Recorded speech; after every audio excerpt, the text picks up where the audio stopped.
Radio Tehran, শুরু হচ্ছে বিশ্ব সংবাদ।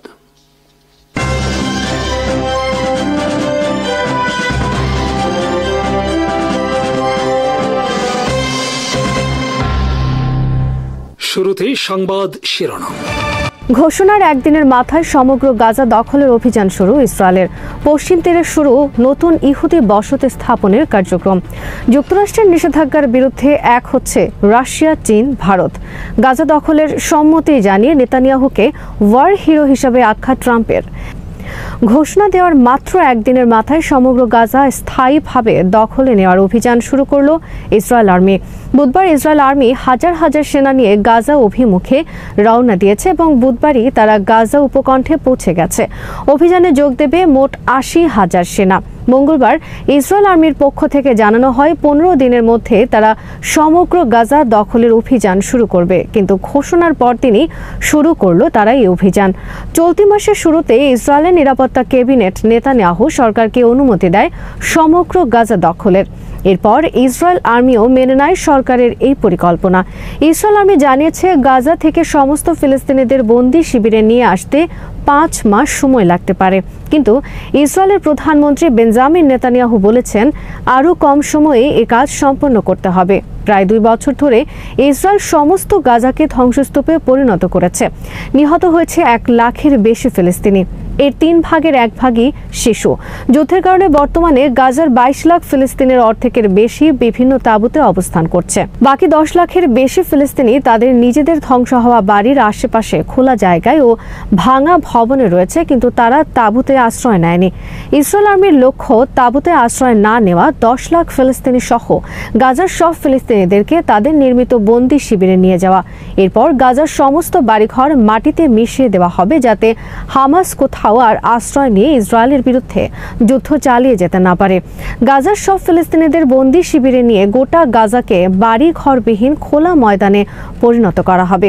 এরপর সেখানে স্থায়ীভাবে অবস্থান করবে ইসরায়েল আর্মি, যাতে হামাস কোনো অবস্থায় সেখানে আর কোনো ধরনের কার্যক্রম পরিচালনা করতে না পারে। এই অভিযানের মাধ্যমে মূলত ইসরায়েল তাদের বাকি জিম্মিদের জীবিত ফেরত নেওয়ার আশা পরিত্যাগ করছে। নেতানিয়াহুর বুধবারের এই গাজা অভিযানের বিরুদ্ধে অনেক দিন ধরে বিক্ষোভ চলছে গোটা ইসরায়েল জুড়ে। তাদের দাবি জিম্মিদের জীবিত ফেরত আনতে হবে। মিশর ইসরায়েলের গাজা অভিযানের বিরুদ্ধে এবং এই অভিযানের ফলে গাজার ফিলিস্তিনিরা যাতে পালিয়ে মিশরে আশ্রয় নিতে না পারে সেজন্য তারা সিনাই উপত্যকা এলাকায় মোতায়েন করেছে ৪০,০০০-এর বেশি সেনা। গাজায় ইসরায়েলের চলমান গণহত্যার অংশ হিসেবে বুধবার হত্যা করা হয়েছে কমপক্ষে ৮১ জন ফিলিস্তিনি। ইসরায়েল আর্মি দাবি করেছে বুধবার গাজার দক্ষিণে খান ইউনিসে হামাসের একটি বড় হামলা প্রতিহত করেছে ইসরায়েলি সেনারা। এ সময় নিহত হয়েছে কমপক্ষে ১০ হামাস সেনা। হামাসের হামলা প্রতিহত করার ভিডিও প্রকাশ করেছে ইসরায়েল আর্মি। ভিডিওতে দেখা গেছে ইসরায়েলের ট্যাঙ্ক ও ড্রোনের সাহায্যে হামলা পরিচালনা করা হচ্ছে একদল অস্ত্রধারী হামাস যোদ্ধাদের উপর। তারা টানেলে প্রবেশের আগেই নিহত হয়েছে হামলায়। মঙ্গলবার ইসরায়েল সরকার সমগ্র গাজা দখলে নেওয়ার অভিযান শুরুর ঘোষণার পর তাতে সম্মতি দিয়েছেন যুক্তরাষ্ট্রের প্রেসিডেন্ট ডোনাল্ড ট্রাম্প। মঙ্গলবার ট্রাম্প গণমাধ্যমের কাছে বলেছেন নেতানিয়াহু একজন ওয়ার হিরো বা যুদ্ধনায়ক। ট্রাম্প বলেন, আমিও একজন ওয়ার হিরো, কে কি বলল তাতে আমার কিছুই যায় আসে না। আমি ইসরায়েলকে অনেক বিমান দিয়েছি যুদ্ধের জন্য। সমগ্র গাজা দখলের অভিযানের পাশাপাশি ইসরায়েল আর্মি দখলীকৃত পশ্চিম তীরের নিষিদ্ধ একটি এলাকায় ৩৫০০ ইহুদি বসতি স্থাপন কার্যক্রম শুরু করেছে। নতুন এই বসতি এলাকা নির্মাণের ফলে পূর্ব জেরুজালেম পশ্চিম তীর থেকে বিচ্ছিন্ন হয়ে যাবে এবং বিপন্ন হবে স্বাধীন ফিলিস্তিন রাষ্ট্রের স্বপ্ন। ইসরায়েলের অর্থমন্ত্রী বেজালেল স্মোট্রিচ ১ সপ্তাহ আগে নতুন এই বসতি গড়ে তোলার জন্য অর্থ বরাদ্দ দিয়ে বলেছেন, স্বাধীন ফিলিস্তিন নামক রাষ্ট্রকে কবর দেওয়ার লক্ষ্যে তারা পশ্চিম তীরে নির্মাণ করবে নতুন এই ইহুদি বসতি এলাকা।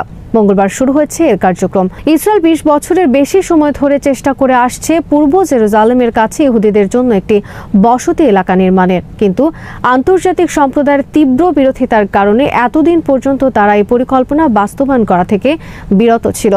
কিন্তু এবার সব আপত্তি উপেক্ষা করে তারা এই পরিকল্পনা বাস্তবায়ন শুরু করল। ফ্রান্স সহ যেসব দেশ স্বাধীন ফিলিস্তিন রাষ্ট্রের স্বীকৃতি দিয়েছে তাদেরকে নেতানিয়াহু হামাসের পক্ষে আখ্যায়িত করে তীব্র সমালোচনা করেছেন বুধবার গাজা দখলের অভিযান শুরুর আগে। ইসরায়েল 1967 সালে পশ্চিম তীর দখল করে। বর্তমানে মাহমুদ আব্বাস সরকারের অধীনে ফিলিস্তিন নামক তথাকথিত যে রাষ্ট্রের কথা শোনা যায় তা হলো এই পশ্চিম তীর, যা আসলে ইসরায়েল নিয়ন্ত্রণ করছে। 1967 সালে এলাকাটি দখলের পর থেকে এখন পর্যন্ত ইসরায়েল সেখানে 7 লাখের বেশি ইহুদিদের জন্য 160টির বেশি বসতি স্থাপন করেছে ফিলিস্তিনিদের জায়গা জমি দখল করে। বর্তমানে পশ্চিম তীরে ফিলিস্তিনি রয়েছে 30 লাখের বেশি। প্রতিদিন পশ্চিম তীরের ফিলিস্তিনিরা কোথাও না কোথাও আক্রমণের শিকার হচ্ছে ইসরায়েল আর্মি ও ইহুদি স্যাটেলাইটদের দ্বারা। বস্তুত আজকের যে ইসরায়েল রাষ্ট্র তাও একসময় ছিল ফিলিস্তিনি। 1948 সালে ব্রিটেন, যুক্তরাষ্ট্র, ফ্রান্স, রাশিয়া মিলে লাখ লাখ ফিলিস্তিনিদেরকে অস্ত্রের মুখে তাদেরকে বাড়ি ঘর থেকে উচ্ছেদ করে প্রতিষ্ঠা করা হয় ইসরায়েল নামক একটি অবৈধ রাষ্ট্র। প্রাণ রক্ষার্থে তখন 10 লাখের বেশি ফিলিস্তিনি আশ্রয় নেয় আজকের গাজা নামক এলাকায়। এছাড়া জর্ডান সহ আরও বিভিন্ন আরব দেশে আশ্রয় নেয় লাখ লাখ ফিলিস্তিনি। আজকে গাজায় যে 22 লাখের বেশি ফিলিস্তিনি, তাদের পূর্বপুরুষরা মূলত আজকের ইসরায়েল নামক এলাকার বাসিন্দা ছিল 1948 সাল পর্যন্ত। পশ্চিমারা তাদেরকে একদিন তাদের বাড়িঘর থেকে উচ্ছেদ করার ফলে গাজায় তারা আশ্রয় নিয়েছিল।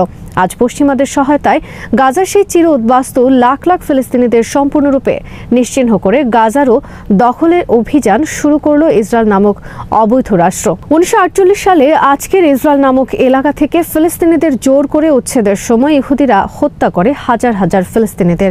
ইহুদি প্যারামিলিটারি কর্তৃক ধর্ষণের শিকার হন অনেক ফিলিস্তিনি নারী। যুক্তরাষ্ট্রের নিষেধাজ্ঞার বিরুদ্ধে ক্রমে নতুন করে একজোট হচ্ছে রাশিয়া, চীন, ভারত। নয়াদিল্লিতে অবস্থিত মস্কো দূতাবাস থেকে বুধবার জানানো হয়েছে, উচ্চ শুল্কের কারণে ভারত যদি যুক্তরাষ্ট্রে পণ্য বিক্রি করতে না পারে তাহলে রাশিয়ার দরজা খোলা রয়েছে।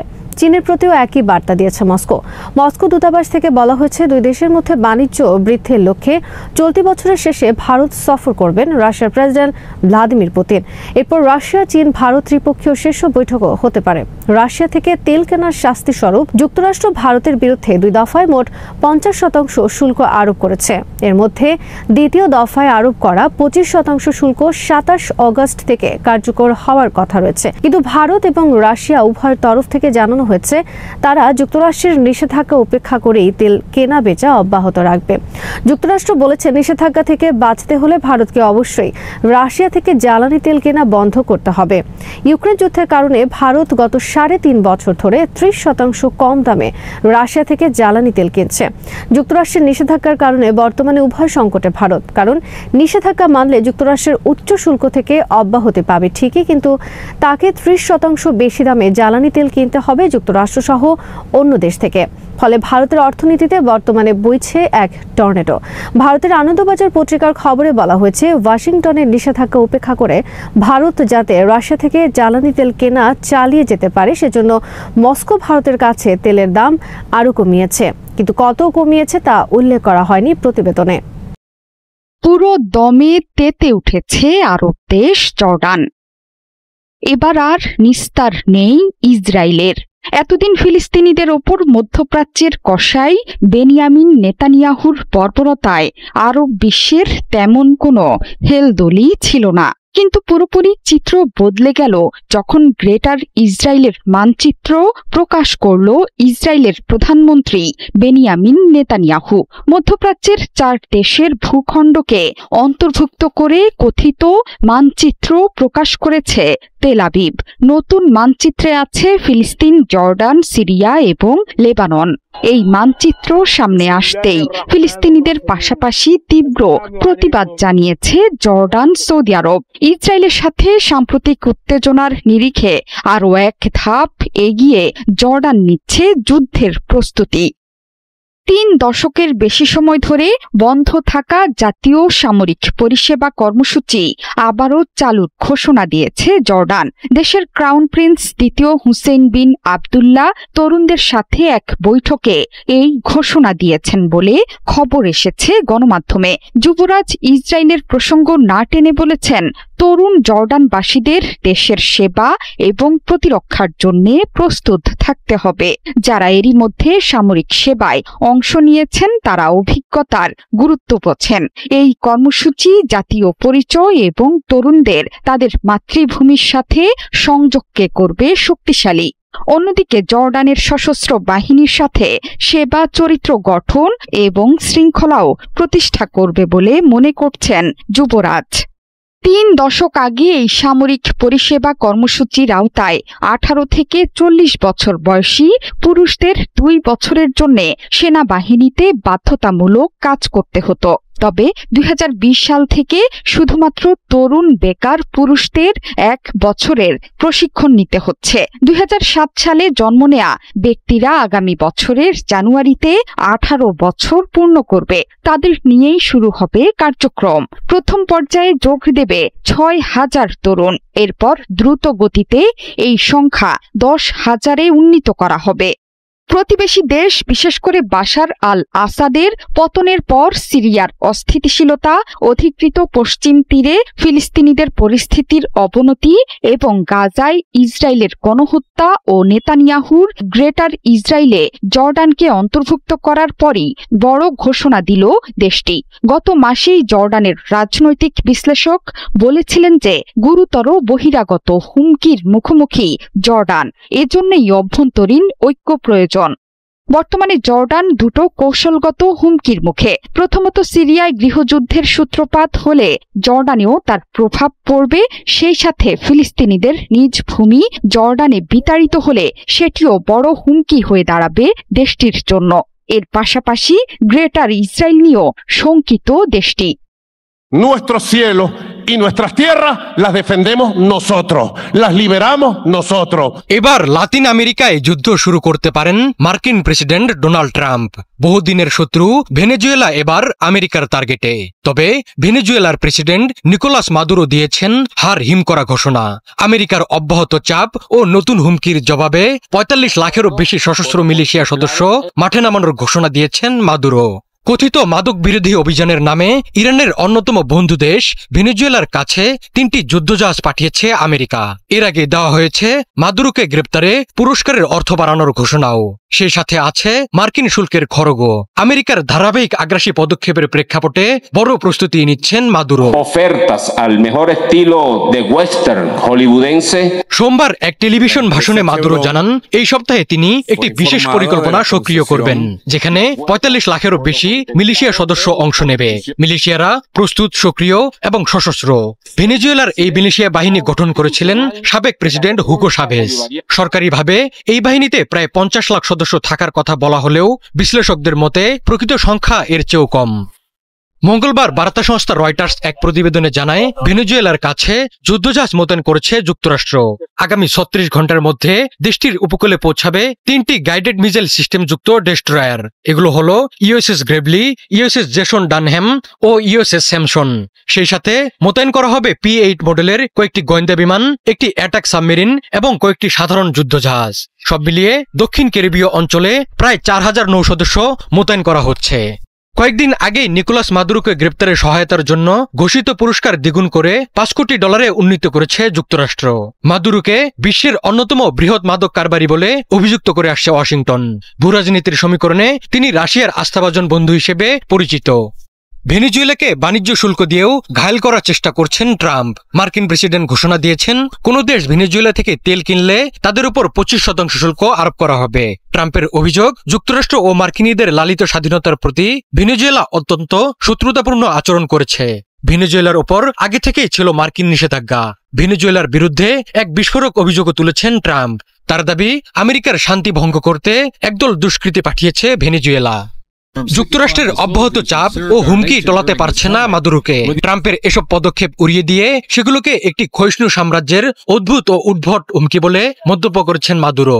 সোমবার টেলিভিশন ভাষণে তিনি বলেন, ভেনেজুয়েলা তার সাগর, আকাশ ও ভূমি রক্ষা করবে। গ্রেটার ইসরায়েলের ষড়যন্ত্র ফিলিস্তিনিদের জন্য গাজা উপত্যকাকে মৃত্যুভূমিতে পরিণত করা, তাদের মাতৃভূমি থেকে বিতাড়নের উদ্যোগে ক্ষোভে ফুঁসছে মধ্যপ্রাচ্যের শক্তিশালী দেশ সৌদি আরব। এবার বেনিয়ামিন নেতানিয়াহুর গ্রেটার ইসরায়েল এবং ফিলিস্তিনিদের ওপর বর্বরতার কঠোর নিন্দা জানালো রিয়াদ। এটিকে আন্তর্জাতিক আইনের শাসন লঙ্ঘন এবং এতে ফিলিস্তিনের অধিকার ক্ষুণ্ণ হবে বলে মনে করছে দেশটি।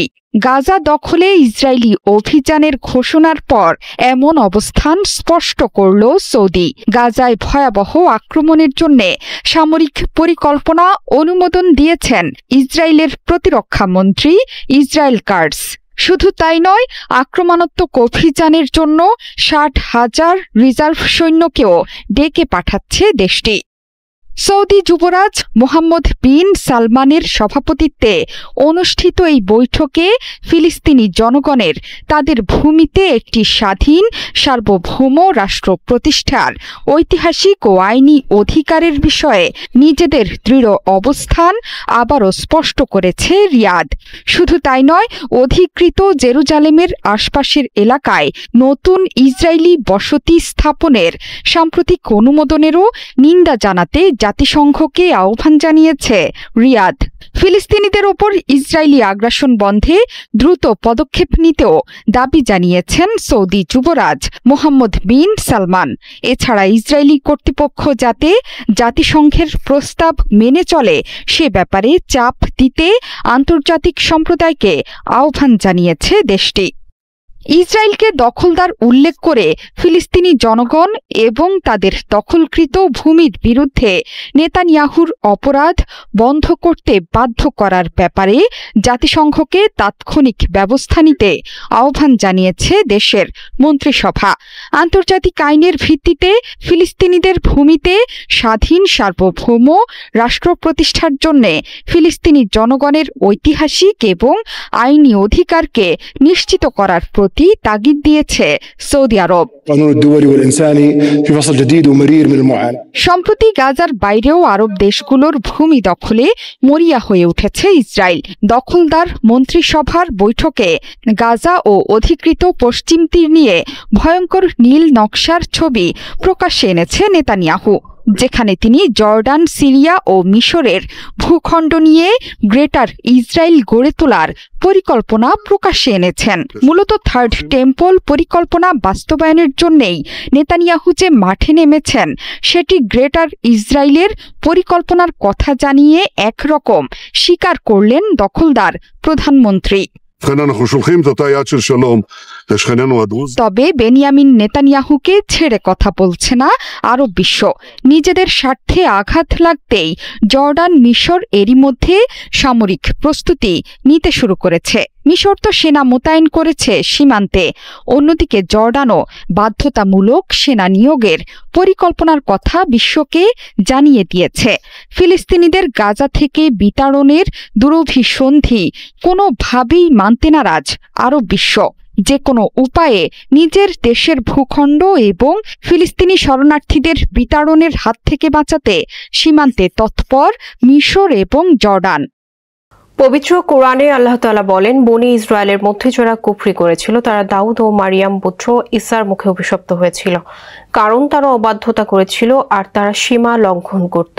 অর্থাৎ ইহুদিরা বারবার সীমা লঙ্ঘন করেছে, অন্যায় করেছে, আর সেখান থেকেই তাদের উপর নেমে এসেছে অভিশাপ ও পতনের ঘোষণা। কেবল কোরআনই নয়, ইহুদিদের ধর্মীয় ন্যায়শাস্ত্র তালমুদেও ইসরায়েলের পতনের ভবিষ্যৎবাণী করা হয়েছে। সেখানে বলা হয়েছে ইহুদি রাষ্ট্র 80 বছরের বেশি স্থায়ী হবে না। আজকের বাস্তবতা যেন সেই ভবিষ্যৎবাণীকেই সত্য প্রমাণ করছে। এমত অবস্থায় পশ্চিমাদের আকস্মিক এক পদক্ষেপ যেন পবিত্র কুরআনের সতর্কবার্তা এবং তালমুদের ভবিষ্যৎবাণীকে সত্য প্রমাণ করতে চলেছে। একসময় যাদের হাতে লাখ লাখ ইহুদি হত্যার শিকার হয়েছিল, আজ সেই দেশই হয়ে উঠেছে তাদের ত্রাণকর্তা। অতীতের নিষ্ঠুর রোমানদের মতো চরম অত্যাচারীরা আজ বিশ্বে মানবতার দীপ্তি ছড়াচ্ছে। এবার সেই দীপ্তি পৌঁছাতে নির্যাতিত বালকের হাতে দিয়েছে লড়াইয়ের অস্ত্র। কৌশলী ইউরোপ, আমেরিকা মূলত ইহুদিদের রক্ষার নামে মুসলমানদের বিরুদ্ধে ইসরায়েলকে ব্যবহার করছে, যাকে বলা যায় কাটা দিয়ে কাটা তোলা। অথচ মুসলমানদের হাতে ইহুদিদের হত্যার পরিসংখ্যান পশ্চিমাদের তুলনায় প্রায় শূন্যের কোঠায়। 1948 সালে ইহুদিদের সুরক্ষায় ইসরায়েল রাষ্ট্র প্রতিষ্ঠা হলেও এর পেছনে ছিল গোপন উদ্দেশ্য। মধ্যপ্রাচ্যে নিয়ন্ত্রণ প্রতিষ্ঠা এবং তেল, গ্যাস ও খনিজ সম্পদ নিজেদের কবজায় রাখার উদ্দেশ্যেই ইসরায়েল নামক প্রকল্প চালু করে পশ্চিমারা। এক্সন মোবিল, ব্রিটিশ পেট্রোলিয়াম সহ ইউরোপ আমেরিকার জায়ান্ট কোম্পানিগুলো এই প্রকল্পের মাধ্যমে হাজার হাজার কোটি ডলারের মুনাফা অর্জন করছে। আসলে এসব কোম্পানির মালিকরাই মূলত ইসরায়েল রাষ্ট্রের মালিক। জাতিসংঘের বিশেষ প্রতিবেদক ফ্রান্সিসকা আলবেনিজের এক প্রতিবেদনে উঠে এসেছে এমনই ভয়াবহ তথ্য। প্রতিবেদনটি বলছে, বিশ্বের যেসব বহুজাতিক কোম্পানি ফিলিস্তিনে ইসরায়েলের দখলদারি এবং গাজায় গণহত্যার সহযোগিতা করছে, লাগামহীন এই সব বিনিয়োগকারী ও সরকারি বেসরকারি প্রতিষ্ঠানগুলো অবাধে মুনাফা কামাচ্ছে। ইহুদিদের সুরক্ষার তকমা দেখিয়ে ইরাক ও লিবিয়ার মতো দেশে হামলার পেছনেও এই কোম্পানিগুলোর স্বার্থ জড়িয়ে আছে। চলমান বিশ্ব রাজনৈতিক প্রেক্ষাপটে পশ্চিমাদের সাম্রাজ্যে বড় বাধা হয়ে দাঁড়িয়েছে সামরিক শক্তিধর চীন ও রাশিয়া। তাদের ছত্রছায়ায় মধ্যপ্রাচ্যে পশ্চিমাদের নিয়ন্ত্রণ ধীরে ধীরে কমছে। চলমান ইউক্রেন যুদ্ধ মূলত পশ্চিমাদের স্বার্থের অংশ। একদিকে তারা অস্ত্র দিয়ে ইউক্রেনের সম্পদ নিয়ন্ত্রণ করছে, অন্যদিকে রাশিয়ার মোকাবেলা করছে। চীন তাইওয়ান ইস্যুতেও একই কৌশল প্রয়োগ করছে তারা। বর্তমানে হামাস, হিজবুল্লাহ ও হুতিদের মোকাবেলায় ব্যর্থ হচ্ছে ইসরায়েল। সম্প্রতি ইরানের কাছে পরাজয়ের পর ইসরায়েলকে রক্ষায় আমেরিকাকে অযথা $200 মিলিয়ন খরচ করতে হয়েছে। পশ্চিমারা ইসরায়েলকে লস প্রজেক্ট মনে করছে। বিশ্লেষকদের মতে পশ্চিমা বিশ্ব, বিশেষ করে আমেরিকা, গ্লোবাল পাওয়ার থেকে রিজিওনাল পাওয়ারে পরিণত হচ্ছে। এশিয়া, আফ্রিকা ও মধ্যপ্রাচ্যে প্রভাব বাড়াচ্ছে চীন ও রাশিয়া। ইসরায়েল বোঝা হয়ে ওঠায় তেল আবিবকে একা ছেড়ে দেওয়ার সিদ্ধান্ত নিয়েছে পশ্চিমারা। ইউরোপের 9টি দেশ ইতিমধ্যেই ইসরায়েলের বিরুদ্ধে বাণিজ্য নিষেধাজ্ঞার প্রস্তাব দিয়েছে। রয়টার্সের অনুসন্ধানী প্রতিবেদন বলছে, এসব দেশের পররাষ্ট্রমন্ত্রীরা ইউরোপীয় ইউনিয়নের প্রধান কূটনীতিককে গোপন চিঠি পাঠিয়েছে। ফ্রান্স, যুক্তরাজ্য, কানাডা ও অস্ট্রেলিয়ার মতো সামরিক শক্তিধর দেশ ফিলিস্তিনকে আনুষ্ঠানিকভাবে স্বীকৃতির ঘোষণা দিয়েছে। বিশ্লেষকদের মতে পশ্চিমা বিশ্বে স্বাধীন ফিলিস্তিন রাষ্ট্র গঠনের সমর্থন আরও জোরদার হবে।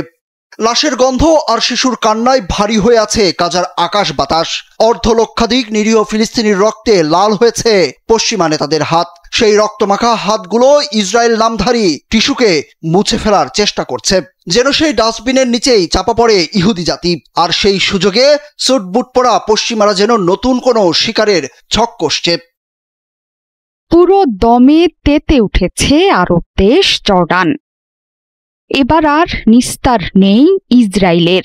এতদিন ফিলিস্তিনিদের ওপর মধ্যপ্রাচ্যের কসাই বেনিয়ামিন নেতানিয়াহুর বর্বরতায় আরব বিশ্বের তেমন কোনো হেলদোলই ছিল না। কিন্তু পুরোপুরি চিত্র বদলে গেল যখন গ্রেটার ইসরায়েলের মানচিত্র প্রকাশ করল ইসরায়েলের প্রধানমন্ত্রী বেনিয়ামিন নেতানিয়াহু।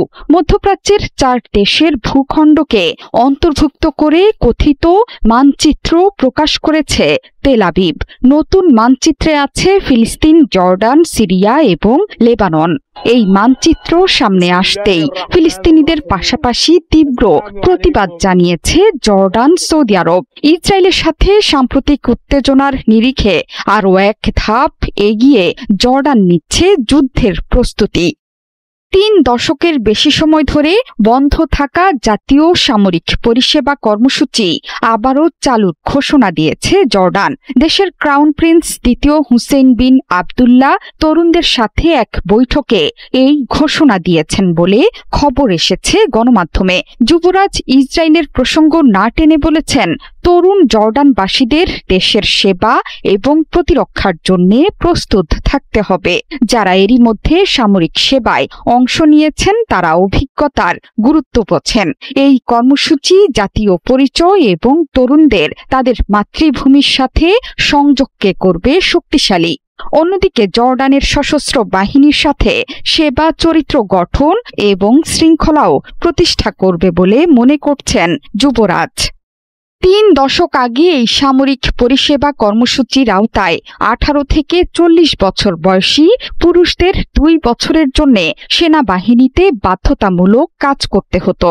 তবে 2020 সাল থেকে শুধুমাত্র তরুণ বেকার পুরুষদের 1 বছরের প্রশিক্ষণ নিতে হচ্ছে। 2007 সালে জন্ম নেয়া ব্যক্তিরা আগামী বছরের জানুয়ারিতে 18 বছর পূর্ণ করবে। তাদের নিয়েই শুরু হবে কার্যক্রম। প্রথম পর্যায়ে যোগ দেবে 6000 তরুণ। এরপর দ্রুত গতিতে এই সংখ্যা 10,000-এ উন্নীত করা হবে। প্রতিবেশী দেশ বিশেষ করে বাশার আল আসাদের পতনের পর সিরিয়ার অস্থিতিশীলতা, অধিকৃত পশ্চিম তীরে ফিলিস্তিনিদের পরিস্থিতির অবনতি এবং গাজায় ইসরায়েলের গণহত্যা ও নেতানিয়াহুর গ্রেটার ইসরায়েলে জর্ডানকে অন্তর্ভুক্ত করার পরই বড় ঘোষণা দিল দেশটি। গত মাসেই জর্ডানের রাজনৈতিক বিশ্লেষক বলেছিলেন যে গুরুতর বহিরাগত হুমকির মুখোমুখি জর্ডান, এজন্যই অভ্যন্তরীণ ঐক্য প্রয়োজন। বর্তমানে জর্ডান দুটো কৌশলগত হুমকির মুখে। প্রথমত, সিরিয়ায় গৃহযুদ্ধের সূত্রপাত হলে জর্ডানেও তার প্রভাব পড়বে, সেই সাথে ফিলিস্তিনিদের নিজ ভূমি জর্ডানে বিতাড়িত হলে সেটিও বড় হুমকি হয়ে দাঁড়াবে দেশটির জন্য। এর পাশাপাশি গ্রেটার ইসরায়েল নিয়েও শঙ্কিত দেশটি। রাশিয়া ইউক্রেন যুদ্ধ বন্ধে চাপ বাড়াতে রাশিয়ার ওপর নতুন করে নিষেধাজ্ঞা আরোপের হুমকি দিয়েছেন যুক্তরাষ্ট্রের প্রেসিডেন্ট ডোনাল্ড ট্রাম্প। পাশাপাশি রাশিয়ার অপরিশোধিত তেল আমদানিকারক দেশগুলোর উপর সেকেন্ডারি স্যাংশন বা অতিরিক্ত নিষেধাজ্ঞা আরোপের কথাও বলেছেন তিনি।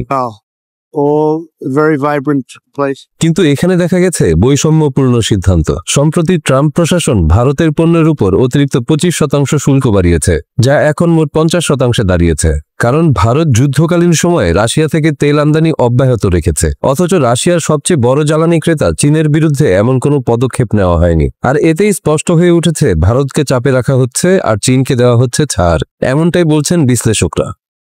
বিশ্লেষকদের মতে ট্রাম্প প্রশাসন চীনের সঙ্গে কৌশলগত কারণে আপাতত কঠোর অবস্থানে যাচ্ছে না। যুক্তরাষ্ট্র বিশেষভাবে বিরল খনিজ সরবরাহ নিশ্চিত করতে চায়, যেখানে চীনের প্রায় একচেটিয়া আধিপত্য রয়েছে। সামরিক প্রযুক্তি থেকে শুরু করে ক্লিন এনার্জি, অসংখ্য শিল্পে এই 17 ধরনের বিরল খনিজ অপরিহার্য। সেই প্রেক্ষাপটে ট্রাম্প প্রশাসন শুল্কের সিদ্ধান্তে সময় ক্ষেপণ করছে। এছাড়া বছরের শেষের দিকে বড়দিনের কেনাকাটা সামনে রেখে মার্কিন খুচরা বাজার চীনা পণ্যের ওপর ব্যাপকভাবে নির্ভরশীল। এখনই বাণিজ্য সংকট তৈরি হলে যুক্তরাষ্ট্রে ভোক্তামূল্য বেড়ে যেতে পারে, তাই আপাতত চীনের উপর চাপ কম রাখা হচ্ছে। মার্কিন ট্রেজারি সেক্রেটারি স্কট বেসেন্ট জানিয়েছেন, ইউক্রেন যুদ্ধ শুরুর আগে চীন রাশিয়ার মোট তেলের 13% কিনত, যা বেড়ে এখন 16% হয়েছে। কিন্তু ভারতের ক্ষেত্রে চিত্র ভিন্ন। যুদ্ধের আগে ভারতের রাশিয়া থেকে তেল আমদানি ছিল 1%-এরও কম, যা এখন 42% পৌঁছেছে। বেসেন্টের দাবি, ভারত সস্তায় রাশিয়ার তেল কিনে উচ্চ মূল্যে পুনরায় বিক্রি করছে এবং এর মাধ্যমে ভারতের কিছু ধনী পরিবার প্রায় $16 বিলিয়ন মুনাফা করেছে। এমনকি হোয়াইট হাউসের বাণিজ্য উপদেষ্টা পিটার নাভারো এবং deputy chief of staff Stephen মিলারও অভিযোগ তুলেছেন যে ভারত কার্যত রাশিয়ার যুদ্ধ প্রচেষ্টাকে অর্থায়নে সহযোগিতা করছে। মার্কিন ভাইস প্রেসিডেন্ট জেডি ভ্যান্স বলেন, চীনের বিষয়টি শুধু রাশিয়ার তেল কেনার সঙ্গে সম্পর্কিত নয়, এটি আরও জটিল। অন্যদিকে মার্কিন পররাষ্ট্রমন্ত্রী মার্কো রুবিও সতর্ক করে বলেন, চীনের বিরুদ্ধে সেকেন্ডারি স্যাংশন দেওয়া হলে বৈশ্বিক জ্বালানি বাজারে দাম হঠাৎ বেড়ে যেতে পারে। এদিকে বেইজিংয়ে চীনা দূতাবাস জানায়, রাশিয়ার সঙ্গে তাদের বাণিজ্য আন্তর্জাতিক আইনসম্মত। চীনের অর্থনীতি সম্প্রতি মন্থর হয়ে পড়েছে এবং বেকারত্ব বাড়ছে। ট্রাম্প প্রশাসনের শুল্ক নীতি এর একটি বড় কারণ বলে বিশেষজ্ঞরা মনে করছেন। তবে একই সঙ্গে তারা বলছেন, চীনের ব্যাংক ও কোম্পানিগুলো দীর্ঘদিন ধরে সেকেন্ডারি স্যাংশনের ঝুঁকি মোকাবেলায় প্রস্তুতি নিচ্ছে। পাশাপাশি চীন বাণিজ্য রুট বৈচিত্র্যময় করছে এবং কৌশলগত পণ্যের দেশীয় উৎপাদন বাড়াচ্ছে। অন্যদিকে যুক্তরাষ্ট্র চীনা পণ্যের উপর নতুন শুল্ক চাপালে এর প্রভাব সরাসরি পড়বে মার্কিন ভোক্তাদের উপর। মূল্যস্ফীতি আরও বাড়বে।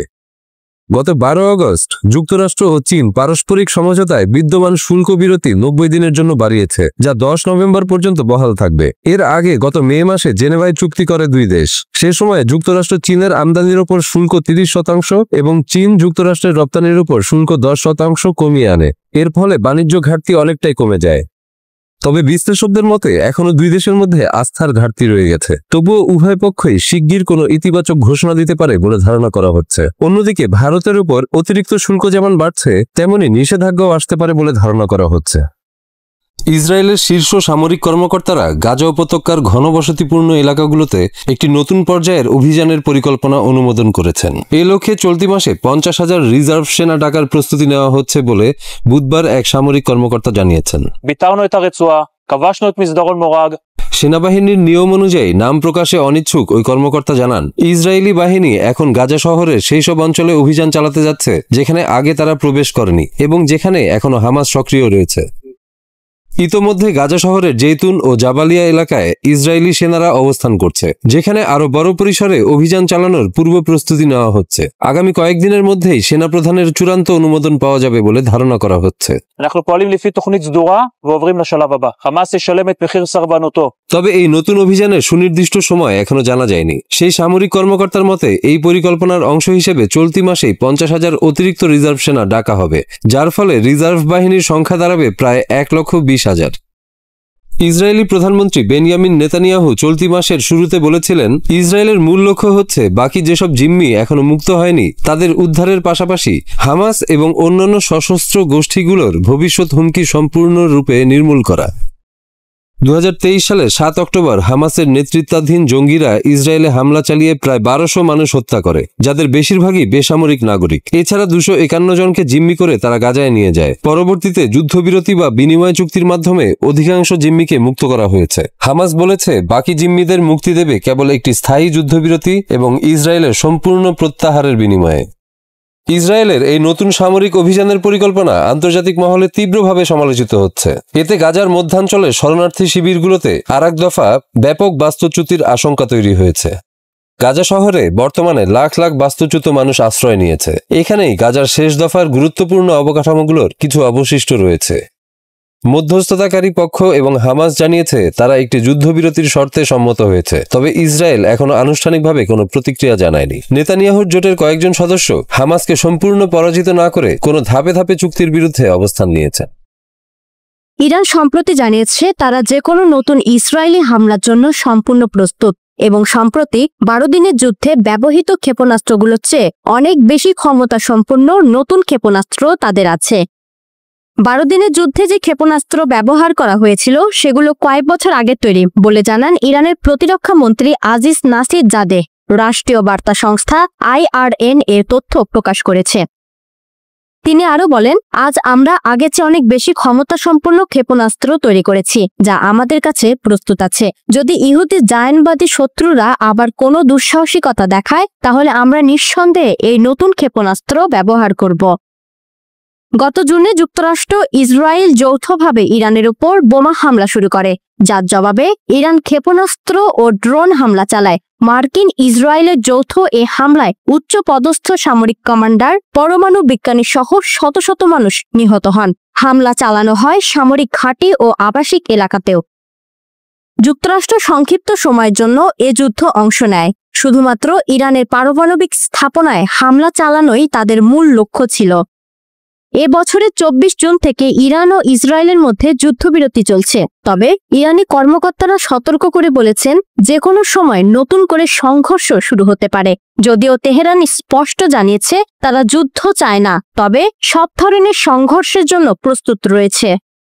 সোমবার ইরানের প্রথম সহ-রাষ্ট্রপতি মোহাম্মদ রেজা আরেফ বলেন, সংঘর্ষের জন্য আমাদের সবসময় প্রস্তুত থাকতে হবে। তিনি আরো বলেন, আমরা আসলে কোনো যুদ্ধবিরতিতে নেই, এটা কেবল লড়াইয়ের সামরিক একটা বিরতি।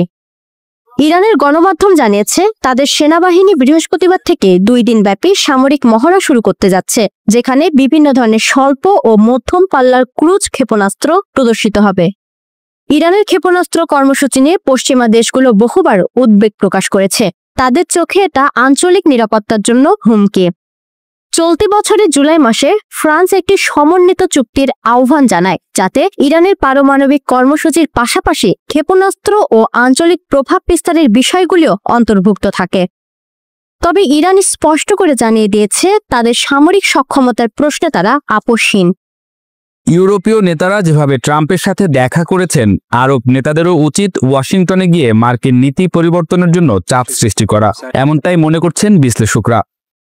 গাজায় সামরিক অভিযান বন্ধের জন্য আরব নেতাদের তীব্র চাপের মুখে হামাস যুদ্ধবিরতি প্রস্তাবে রাজি হয়েছে। কাতার ও মিশরের মধ্যস্থতায় আনা এই প্রস্তাবে 60 দিনের যুদ্ধবিরতি এবং ইসরায়েলি জিম্মি ও ফিলিস্তিনি বন্দি বিনিময়ের কথা বলা হয়েছে। হামাসের রাজনৈতিক নেতা বাসেম নাইম সামাজিক যোগাযোগ মাধ্যমে লিখেছেন, আমরা মধ্যস্থতাকারীদের সর্বশেষ প্রস্তাবে সম্মত হয়েছি। আল্লাহ যেন আমাদের জনগণের কষ্ট লাঘব করেন। হামাস জানিয়েছে তারা কোনো পরিবর্তন ছাড়াই এই প্রস্তাবটি মেনে নিয়েছে। ইসরায়েলি নিরাপত্তা ক্যাবিনেট গাজা সিটির পূর্ণ নিয়ন্ত্রণ নেয়ার পরিকল্পনা অনুমোদন করেছে। প্রধানমন্ত্রী নেতানিয়াহু বলেছেন, আইডিএফ গাজা সিটির নিয়ন্ত্রণ নেয়ার জন্য প্রস্তুতি নেবে এবং যুদ্ধক্ষেত্রের বাইরে বেসামরিক জনগণের কাছে মানবিক সাহায্য পৌঁছাবে। নেতানিয়াহু 5টি নীতি ঘোষণা করেছেন: হামাসকে নিরস্ত্রীকরণ, সব জিম্মি মুক্তি, গাজা অসামরিকীকরণ, ইসরায়েলি নিরাপত্তা নিয়ন্ত্রণ এবং হামাস বা ফিলিস্তিনি কর্তৃপক্ষের বিকল্প একটি প্রশাসন। আরব জনমতের 82% মানুষ গাজা যুদ্ধে মার্কিন নীতিকে খুবই খারাপ বলে মনে করে এবং আরও 12% একে খারাপ বলেছে। 72% আরব জনগণ মনে করে গাজায় মার্কিন নীতি ওয়াশিংটনের ভাবমূর্তি ক্ষতিগ্রস্ত করবে। 76% আরব জনগণ বলেছে যুদ্ধের পর থেকে তাদের মার্কিন নীতির প্রতি দৃষ্টিভঙ্গি আরও নেতিবাচক হয়েছে।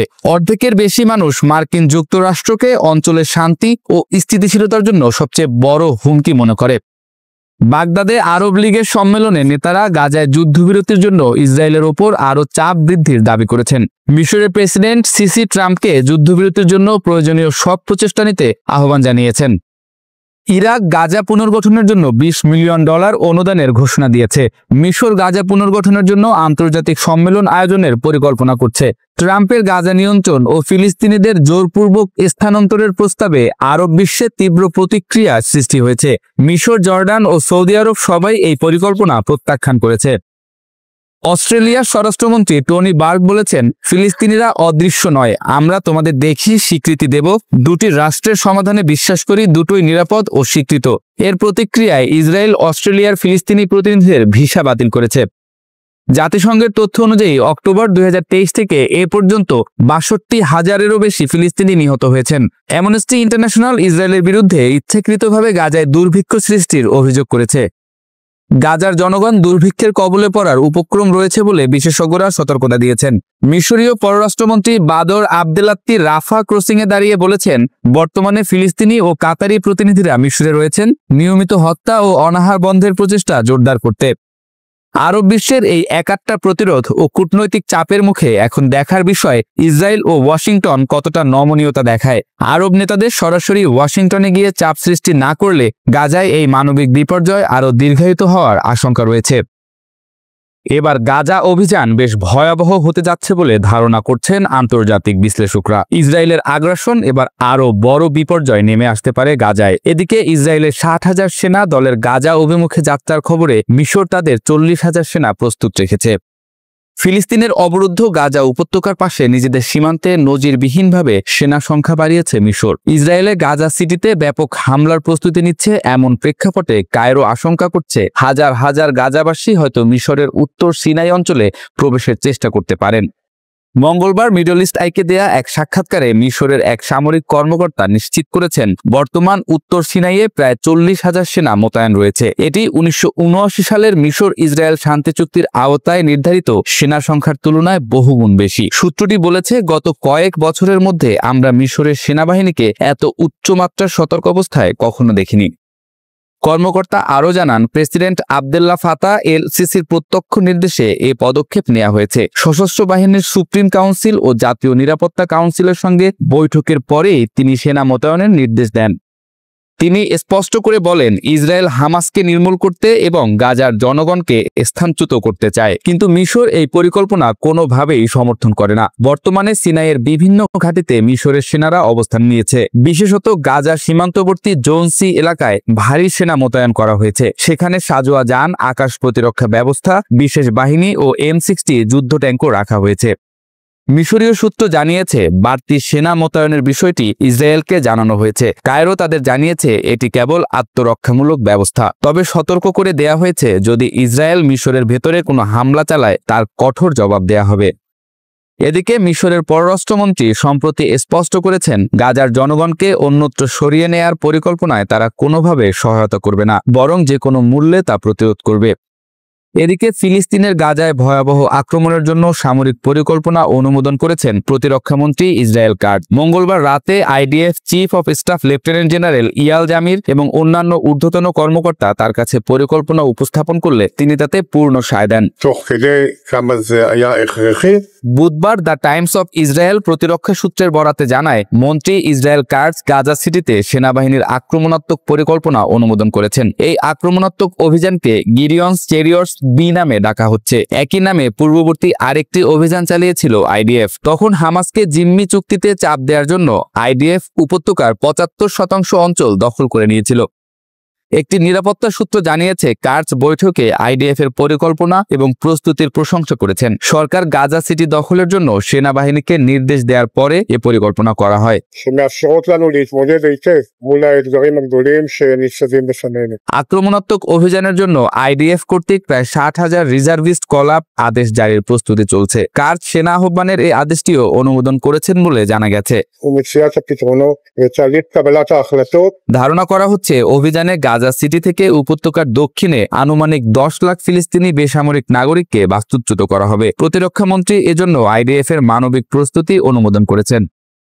চীনের একগুচ্ছ নতুন ক্ষেপণাস্ত্র ঘিরে আলোড়ন উঠেছে বিশ্বব্যাপী। অনলাইনে ছড়িয়ে পড়া বেশ কিছু ছবিতে দেখা গেছে অন্তত ৪টি নতুন সিস্টেম, YJ-15, YJ-17, YJ-19 এবং YJ-20। এর মধ্যে সবচেয়ে বেশি নজর কেড়েছে YJ-20, যেটিকে বিশ্লেষকরা বলছেন একেবারে নতুন প্রজন্মের এয়ারক্রাফট ক্যারিয়ার কিলার। চীনের আসন্ন বিজয় দিবসে সামরিক কুচকাওয়াজের মহড়ায় অংশগ্রহণ করবে নতুন এই ক্ষেপণাস্ত্রগুলো। চীনের এই কুচকাওয়াজ আয়োজন করা হচ্ছে দ্বিতীয় বিশ্বযুদ্ধ পরবর্তী ৮০তম বার্ষিকীকে সামনে রেখে। আগামী ৩ সেপ্টেম্বর বেইজিং এর তিয়ানানমেন স্কোয়ারে অনুষ্ঠিতব্য এই প্যারেডে দেশটির সামরিক শক্তি ও আধুনিকায়নের নতুন চিত্র তুলে ধরবে বেইজিং।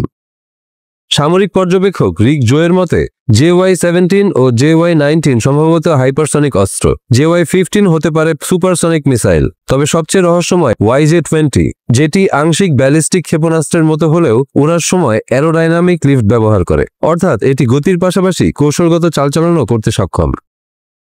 বিশ্লেষকদের মতে এই মিসাইলগুলো কেবল যুদ্ধজাহাজ ধ্বংসের জন্য নয়, বরং স্থল লক্ষ্যবস্তুকেও আঘাত হানতে সক্ষম। এর মানে যুক্তরাষ্ট্রের এয়ারক্রাফট ক্যারিয়ার থেকে শুরু করে প্রশান্ত মহাসাগর জুড়ে থাকা সামরিক ঘাঁটিগুলো সরাসরি ঝুঁকিতে পড়তে পারে।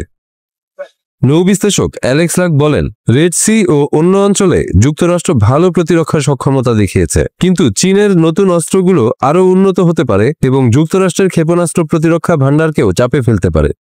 এই অস্ত্রের কৌশলগত গুরুত্ব স্পষ্ট। তাইওয়ান বা দক্ষিণ চীন সাগরকে কেন্দ্র করে যদি কোনো সংঘাত শুরু হয়, তাহলে চীনের হাতে থাকা এই ক্যারিয়ার কিলার ক্ষেপণাস্ত্রগুলো আমেরিকার শক্তি প্রক্ষেপণকে ভয়ঙ্করভাবে জটিল করে তুলতে পারে। সবশেষে বিশ্লেষকরা বলছেন, চীনের নতুন ক্ষেপণাস্ত্র প্রদর্শন আসলে এক ধরনের কৌশলগত বার্তা। এটি শুধু সামরিক শক্তির প্রদর্শনী নয়, বরং যুক্তরাষ্ট্র ও তার মিত্রদের কাছে কঠিন হুমকি। প্রশান্ত মহাসাগরে এখন আর একচেটিয়া পশ্চিমা আধিপত্য বজায় রাখা সহজ হবে না। ডোনাল্ড ট্রাম্পের চাপ কাছে আনছে দুই শত্রু দেশকে, এমন খবরই এখন আন্তর্জাতিক মিডিয়ার বড় খোরাক হয়ে দাঁড়িয়েছে। তবে বিশ্ব মোড়লের মতিগতি বোঝাও মুশকিল। কতক্ষণ সুবাস ছড়াবে দুই শত্রু রাষ্ট্র ভারত আর চীনের কাছে আসার গল্প, সেটাই এখন দেখার বিষয়। বিশ্লেষকরা বলছেন, যুক্তরাষ্ট্র আপাতত চীনকে নাড়াবে না, তবে ভারত যদি বাড়াবাড়ি করে তাহলে মোদী সরকার ট্রাম্পের পক্ষ থেকে আরও বিপদে পড়তে পারে। দীর্ঘ ৩ বছরের টানাপোড়েন ও কূটনৈতিক অচলাবস্থার পর ভারত ও চীন সম্পর্কের নতুন অধ্যায়ের ইঙ্গিত পাওয়া যাচ্ছে। দক্ষিণ এশিয়ার দুই বৃহৎ শক্তি ও বিশ্বের অন্যতম বড় অর্থনীতির দেশ দুটি কি তবে এবার বৈরিতা পেছনে ফেলে নতুন বন্ধুত্বের পথে হাঁটতে চলেছে? সেই প্রশ্ন এখন সামনে এসেছে। সোমবার সন্ধ্যায় নয়াদিল্লিতে বৈঠকে বসেন ভারতের পররাষ্ট্রমন্ত্রী এস জয়শঙ্কর ও চীনের পররাষ্ট্রমন্ত্রী ওয়াং ই। এটি ছিল ওয়াং ইয়ের প্রায় ৩ বছর পর প্রথম ভারত সফর। কূটনৈতিক মহল মনে করছে এ বৈঠক শুধু সীমান্ত বিরোধ বা আনুষ্ঠানিক কূটনীতি নয়, বরং দুই দেশের দীর্ঘ তিক্ত সম্পর্ক কাটিয়ে ওঠার গুরুত্বপূর্ণ পদক্ষেপ। সফরের অংশ হিসেবে ওয়াং ই প্রধানমন্ত্রী নরেন্দ্র মোদীর সঙ্গেও সাক্ষাৎ করেছেন, যা ভারত চীন সম্পর্কের ভবিষ্যৎ দিক নির্দেশনা নির্ধারণে বড় ভূমিকা রাখবে বলে ধারণা করা হচ্ছে।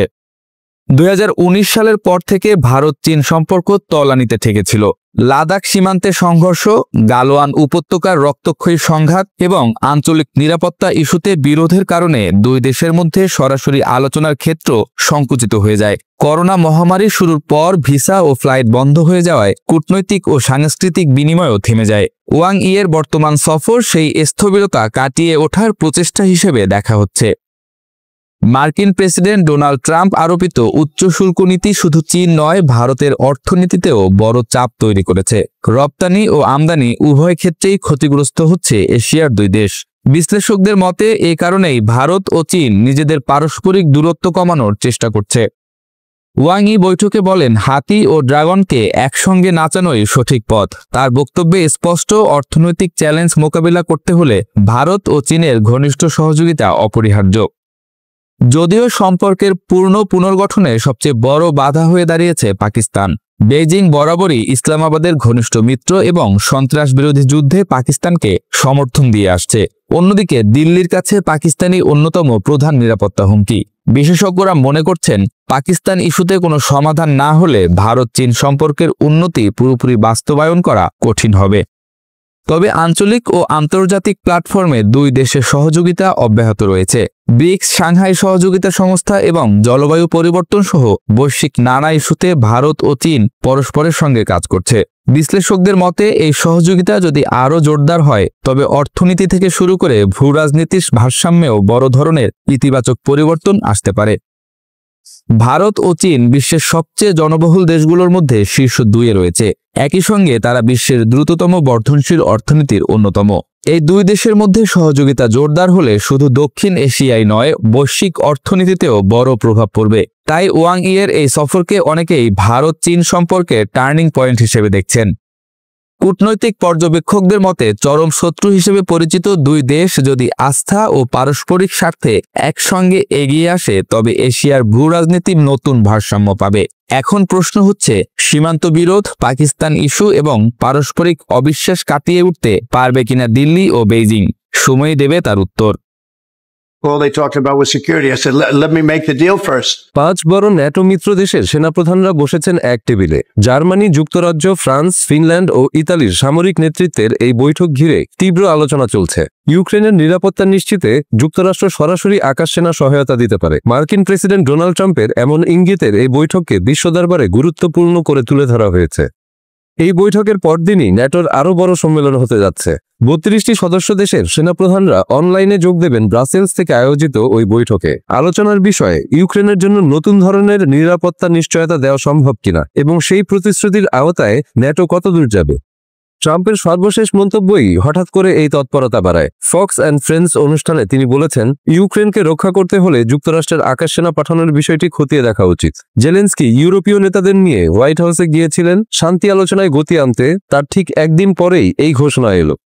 মার্কিন প্রতিরক্ষা কর্মকর্তারা নিশ্চিত করেছেন ওয়াশিংটনের বৈঠকে শুধু ইউরোপের 5 প্রধান মিত্রই ছিলেন সরাসরি উপস্থিত। তবে ভার্চুয়ালি যুক্ত হয়েছেন ইউএস ইউরোপিয়ান কমান্ডের প্রধান এবং ন্যাটোর সর্বোচ্চ সামরিক কমান্ডার অ্যালেক্সাস গ্রিনকুইচ। প্রতিরক্ষা সূত্র বলছে আপাতত সীমিত এজেন্ডা, এর মধ্যে মঙ্গলবারের বৈঠক এবং বুধবারের ন্যাটো মিটিং। তবে পরিস্থিতি দ্রুত বদলাচ্ছে, তাই নতুন করে অতিরিক্ত বৈঠক ডাকার সম্ভাবনাও উড়িয়ে দেওয়া যাচ্ছে না। ন্যাটো কি সত্যি ইউক্রেনকে কঠিন নিরাপত্তা নিশ্চয়তা দেবে, নাকি আবারও শুধু রাজনৈতিক বিবৃতি দিয়েই থেমে যাবে? এমন প্রশ্ন ঘুরছে বিশ্লেষকদের মস্তিষ্কে। কারণ একদিকে রাশিয়ার যুদ্ধক্ষেত্রের অগ্রগতি, অন্যদিকে ট্রাম্পের বিস্ফোরক মন্তব্য, দুটো মিলে মিত্রদের মধ্যে নতুন সমীকরণ তৈরি করেছে।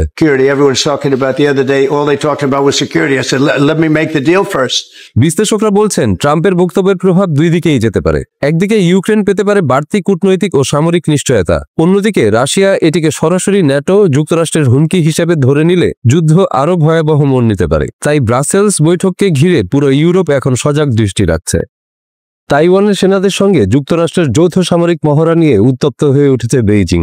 ওয়াশিংটনে চীনা দূতাবাস সরাসরি সতর্ক করেছে, মার্কিন তাইওয়ান সামরিক সহযোগিতা শুধু দ্বীপটির নিরাপত্তা নয়, বরং গোটা তাইওয়ান প্রণালীকে সংঘাতের দিকে ঠেলে দিতে পারে। এবারের মহড়ায় অংশ নিয়েছে 5 শতাধিক তাইওয়ানিজ সেনা। যুক্তরাষ্ট্রের মিশিগানে আয়োজিত বার্ষিক নর্দার্ন স্ট্রাইক মহড়ায় মোট 35টি অঙ্গরাজ্য ও 9টি বিদেশি বাহিনী অংশ নেয়। তাইওয়ানের সেনাদের অংশগ্রহণ এবারই প্রথম প্রকাশ্যে স্বীকৃতি পেলেও 2021 সাল থেকেই তাদের উপস্থিতি রয়েছে বলে ইঙ্গিত দিয়েছে ব্রিফিং নথি। ওয়াশিংটনে চীনা দূতাবাসের মুখপাত্র লিউ পেইয়ং বলেছেন, তাইওয়ান ও যুক্তরাষ্ট্রের এই সামরিক সহযোগিতার বিরুদ্ধে চীন দৃঢ়ভাবে আপত্তি জানাচ্ছে। এসব মহড়া তাইওয়ানকে নিরাপত্তা দেবে না, বরং সংঘাতকে ত্বরান্বিত করবে। তিনি আরো যোগ করেন, ডিপিপি সরকার যতই মহড়ায় অংশ নিক বা যতই অস্ত্র পাক, তাইওয়ানকে চীন থেকে বিচ্ছিন্ন করার ষড়যন্ত্র সফল হবে না। জাতীয় ঐক্যের পথে কোনো শক্তিই বাধা হতে পারবে না।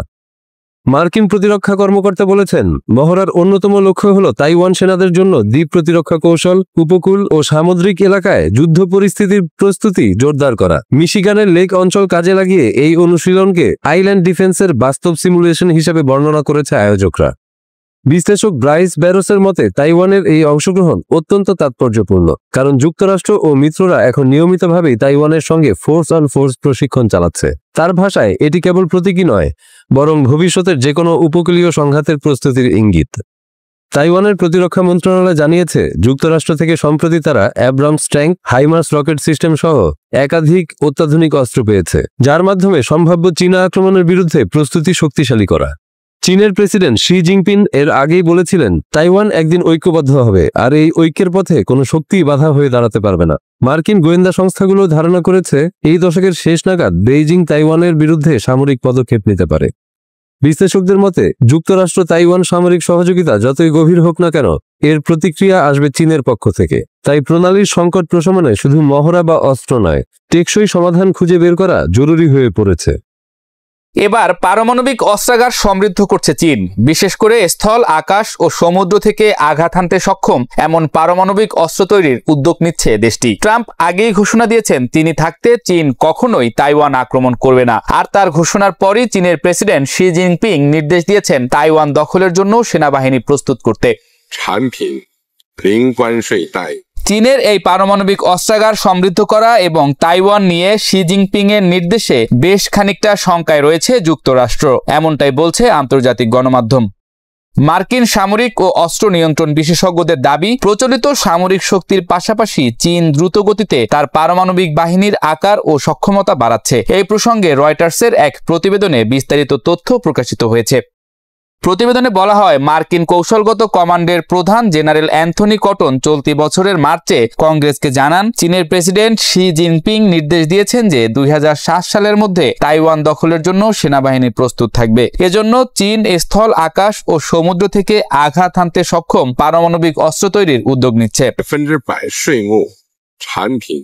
যদিও চীন তাদের 2023 সালের জাতীয় প্রতিরক্ষা নীতিতে পুনর্ব্যক্ত করেছে যে তারা কোনো পরিস্থিতিতেই প্রথমে পারমাণবিক অস্ত্র ব্যবহার করবে না। প্রথমে ব্যবহার নয়, এই নীতির আওতায় চীন প্রতিশ্রুতি দিয়েছে যেসব দেশে পারমাণবিক অস্ত্র নেই তাদের বিরুদ্ধে এমন অস্ত্র ব্যবহার করবে না এবং এমনকি ব্যবহারের হুমকিও দেবে না। এ বিষয়ে বেইজিং এর প্রতিরক্ষা মন্ত্রণালয়ের দাবি, পারমাণবিক যুদ্ধে জয়লাভ সম্ভব নয় এবং তা শুরু করা উচিত নয়। তারা বলছে, চীন কেবল আত্মরক্ষামূলক পারমাণবিক কৌশল অনুসরণ করে এবং প্রথম ব্যবহার নয় নীতির প্রতি প্রতিশ্রুতিবদ্ধ। তবে যুক্তরাষ্ট্রের প্রতিরক্ষা দপ্তর পেন্টাগনের বার্ষিক প্রতিবেদনে ভিন্ন চিত্র পাওয়া গেছে। সেখানে উল্লেখ করা হয়, চীনের প্রকাশ্য অবস্থান সত্ত্বেও তাদের সামরিক কৌশলে এমন পরিস্থিতি রয়েছে যেখানে প্রচলিত সামরিক আক্রমণের প্রতিক্রিয়ায় তারা প্রথমে পারমাণবিক অস্ত্র ব্যবহার করতে পারে, বিশেষ করে যদি সেই আক্রমণ তাদের পারমাণবিক বাহিনী, কমান্ড বা নিয়ন্ত্রণ ব্যবস্থাকে হুমকির মুখে ফেলে অথবা পারমাণবিক হামলায় সমপর্যায়ের ক্ষতি করে। গত বছরের শেষ দিকে প্রকাশিত পেন্টাগনের প্রতিবেদনে বলা হয়, তাইওয়ানে প্রচলিত যুদ্ধে পরাজয় যদি চীনা কমিউনিস্ট শাসনের টিকে থাকার জন্য মারাত্মক হুমকি হয়ে ওঠে, তাহলে বেইজিং প্রথমবারের মতো পারমাণবিক অস্ত্র ব্যবহারের সিদ্ধান্ত নিতে পারে। অন্যদিকে চীনের প্রতিরক্ষা মন্ত্রণালয় অভিযোগ করে বলেছে, পশ্চিমা দেশগুলো ইচ্ছাকৃতভাবে চীনা পারমাণবিক হুমকি নিয়ে প্রচারণা চালাচ্ছে, যা আন্তর্জাতিক সম্প্রদায়কে বিভ্রান্ত করা এবং চীনকে কলঙ্কিত করার একটি কৌশল। শিকাগো ভিত্তিক অলাভজনক সংস্থা bulletin of the atomic scientist এর মূল্যায়নে বলা হয়েছে, বিশ্বের যে কোনো পারমাণবিক শক্তিধর দেশের তুলনায় চীন দ্রুতগতিতে তার অস্ত্র ভান্ডার সম্প্রসারণ ও আধুনিকীকরণ করছে। বর্তমানে তাদের হাতে প্রায় 600টি ওয়ারহেড রয়েছে। সংস্থাটি আরও জানায়, চীন প্রায় 350টি নতুন ক্ষেপণাস্ত্র সাইলো নির্মাণ করছে এবং রোড মোবাইল লঞ্চারের জন্য একাধিক নতুন ঘাঁটি গড়ে তুলছে। পিপলস লিবারেশন আর্মির হাতে স্থলভিত্তিক ক্ষেপণাস্ত্রের জন্য মোট 712টি লঞ্চার রয়েছে। এর মধ্যে অন্তত 462টিতে এমন ক্ষেপণাস্ত্র বসানো সম্ভব যা যুক্তরাষ্ট্রের মূল ভূখণ্ড পর্যন্ত পৌঁছাতে সক্ষম।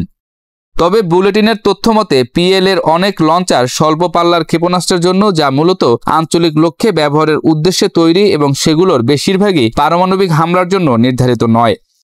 পেন্টাগনের পূর্বাভাস অনুযায়ী 2030 সালের মধ্যে চীনে কার্যকরী পারমাণবিক ওয়ারহেডের সংখ্যা 1000 ছাড়িয়ে যেতে পারে। তারা কম শক্তির নির্ভুল ক্ষেপণাস্ত্র থেকে শুরু করে একাধিক মেগাটন বিস্ফোরণক্ষম আন্তঃমহাদেশীয় ব্যালিস্টিক ক্ষেপণাস্ত্র পর্যন্ত বিস্তৃত সক্ষমতা অর্জনের লক্ষ্যে এগোচ্ছে। নেতানিয়াহু এবং নিজেকে যুদ্ধের নায়ক বললেন ডোনাল্ড ট্রাম্প। আর ট্রাম্পের এই মন্তব্যের পরই বড় পরিসরে ক্ষেপণাস্ত্র হামলার প্রস্তুতির ঘোষণা দিয়েছে ইরান।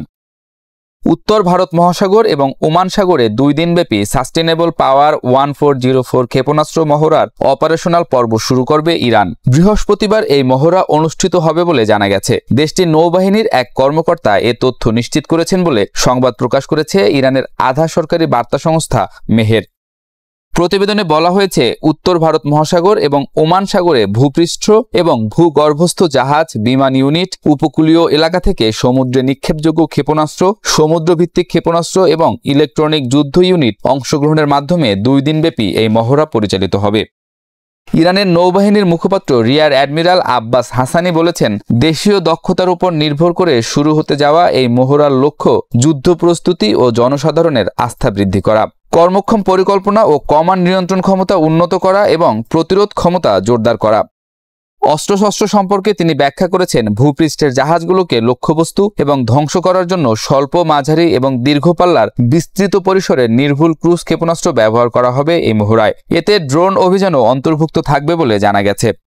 এদিকে ফিলিস্তিনের অবরুদ্ধ গাজা ভূখণ্ডে প্রায় 2 বছর ধরে আগ্রাসন চালাচ্ছে ইসরায়েল। বর্বর এই আগ্রাসনে নিহত হয়েছে 62,000-এরও বেশি ফিলিস্তিনি। ইসরায়েলি প্রধানমন্ত্রী নেতানিয়াহুর বিরুদ্ধে উঠেছে গণহত্যার অভিযোগও। তা সত্ত্বেও নেতানিয়াহুকে যুদ্ধের নায়ক বলে আখ্যায়িত করেছেন যুক্তরাষ্ট্রের প্রেসিডেন্ট ডোনাল্ড ট্রাম্প। বুধবার এক প্রতিবেদনে এই তথ্য জানিয়েছে সংবাদ মাধ্যম টিআরটি ওয়ার্ল্ড।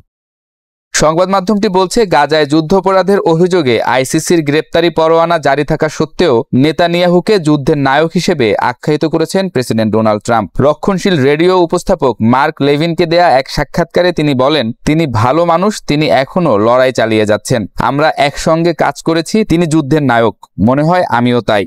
যদিও গাজায় যুদ্ধাপরাধের অভিযোগে আন্তর্জাতিক অপরাধ আদালতের গ্রেপ্তারি পরোয়ানা জারি রয়েছে ইসরায়েলি এই প্রধানমন্ত্রীর উপর, নেতানিয়াহুর বিরুদ্ধে জবাবদিহির প্রচেষ্টা নিয়েও মন্তব্য করেন ট্রাম্প। তিনি বলেন, তারা তাকে জেলে ঢোকানোর চেষ্টা করেছে, তবে তিনি আইসিসির গ্রেপ্তারি পরোয়ানার কথা বলেছেন নাকি ইসরায়েলে চলমান দুর্নীতির মামলার কথা বোঝাতে চেয়েছেন তা পরিষ্কার নয়। 2020 সাল থেকে দুর্নীতির অভিযোগে বিচারাধীন নেতানিয়াহু ইসরায়েলের ইতিহাসে ক্ষমতাসীন অবস্থায় ফৌজদারি বিচারের মুখোমুখি হওয়া প্রথম প্রধানমন্ত্রী। গত বছরের নভেম্বরে গাজায় যুদ্ধাপরাধ ও মানবতার বিরুদ্ধে অপরাধের অভিযোগে নেতানিয়াহু এবং সাবেক প্রতিরক্ষামন্ত্রী ইয়োয়াফ গ্যালান্টের বিরুদ্ধে গ্রেপ্তারি পরোয়ানা জারি করে আইসিসি। এছাড়া গাজায় ধ্বংসাত্মক যুদ্ধের কারণে ইসরায়েলকে গণহত্যার অভিযোগে আন্তর্জাতিক বিচার আদালতেও বিচারের মুখোমুখি হতে হচ্ছে। এদিকে ইসরায়েলি গণমাধ্যমের খবরে বলা হয়েছে, প্রতিরক্ষামন্ত্রী ইসরায়েল কাটজ এবং সেনাবাহিনীর চিফ অফ স্টাফ আয়াল জামিরও নিরাপত্তা মন্ত্রিসভার সিদ্ধান্ত অনুসারে গাজা সিটি দখলের পরিকল্পনা অনুমোদন করেছেন। সেনাবাহিনী দ্রুত অতিরিক্ত 60,000 রিজার্ভ সেনা ডাকার প্রস্তুতি নিচ্ছে এবং আরও 20,000 সেনার মেয়াদ 40 দিন বাড়ানো হচ্ছে। ইসরায়েলের চ্যানেল 12 জানায়, প্রতিরক্ষা মন্ত্রণালয়ে কাটজ ও জামির দক্ষিণাঞ্চলীয় কমান্ড, জেনারেল স্টাফ, সামরিক গোয়েন্দা, অপারেশন বিভাগ এবং শিন বেতের জ্যেষ্ঠ কর্মকর্তাদের সঙ্গে বৈঠক করেন। প্রতিবেদন অনুযায়ী জামির দখল পরিকল্পনার ধাপগুলো তুলে ধরেন, যার মধ্যে উত্তর গাজায় ইসরায়েলি সেনাদের উপস্থিতি আরও জোরদার করা বিষয়টিও অন্তর্ভুক্ত রয়েছে। শ্রোতা বন্ধুরা, বিশ্ব সংবাদে এই ছিল আমাদের সর্বশেষ আয়োজন। সঙ্গে থাকার জন্য আপনাদের সবাইকে অসংখ্য ধন্যবাদ।